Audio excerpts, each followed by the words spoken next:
Welcome back to News and Views. We're now joined by the Community Development Director, Tim Gladhill. Thank you so much for being on the show. Thank you for having me. Awesome. So we've got this really great partnership with the University of Minnesota through the Resilient Communities Project. What is that all about? Yeah, so the Resilient Communities Project, it's in its 5th year at the University of Minnesota through their Urban Affairs or Public Affairs program.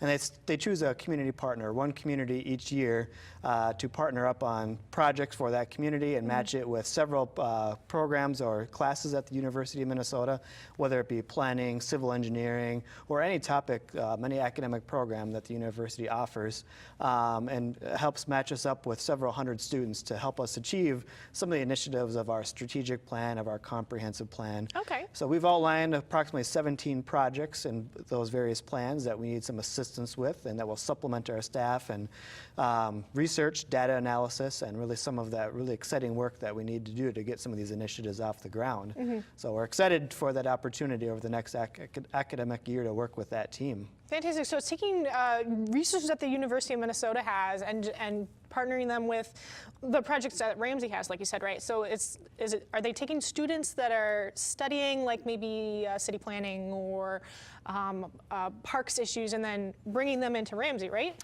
Correct, exactly. Okay. So we've with our strategic plan and our comprehensive plan, we have a wide range of topics ranging from water conservation, natural resource protection. We even have some topics about human resources and talent development within our organization.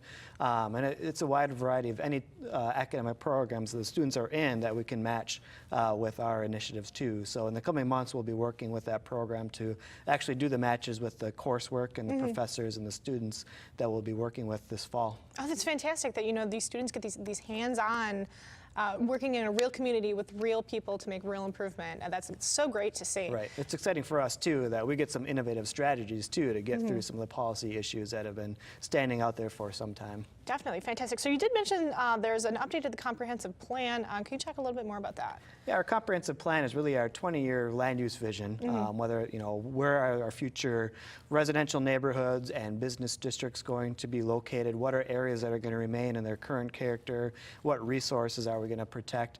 That's a process we update once every 10 years. We do it because we like it. We want to have a plan. It is also required by state statute and the Metropolitan Council as well. And so there's lots of system plans within that too. So, future roadways, future parks, economic development policies, housing policies. So it's a very large document. I imagine it has to plan out the next 20 years. Yes, yes. Yeah, but it's exciting for us. I mean, we've taken a different approach this year and really involved our residents starting a couple years ago. We have a great steering committee. We've had a successful workshop of nearly 70 people to kick that process off. And come April 10th, we're going to dive into the details and start talking about our transportation vision. So Highway 10 improvements, future east-west connections. Is that future river crossing ever going to happen? I want it to, personally. Right? Yeah, it's a long-term vision, so we have to look well into the future before any of those projects happen. So transportation is at their next workshop, as well as Parks and Recreation Commission. Our Parks and Recreation Plan, I should say, and the commission that oversees that is doing a great job of thinking not only about capital improvements, but programming and recreation.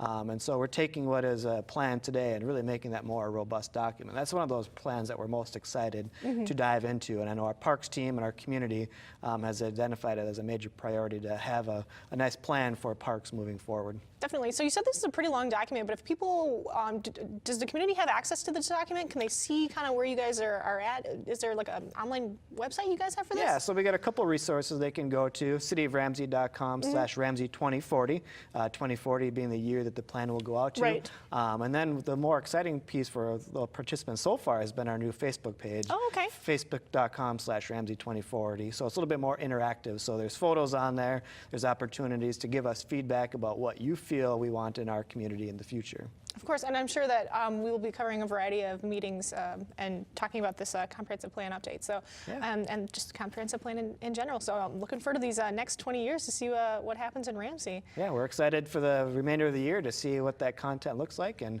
really engaging our residents, and it's been a lot of fun. Awesome, fantastic. Thank you so much, Tim Gladhill, for being on the show today. Thank you for having me. Awesome. So now we're going to take a look at the Mayor's Prayer Breakfast that just took place, and Kathleen Lenneberg shares the story.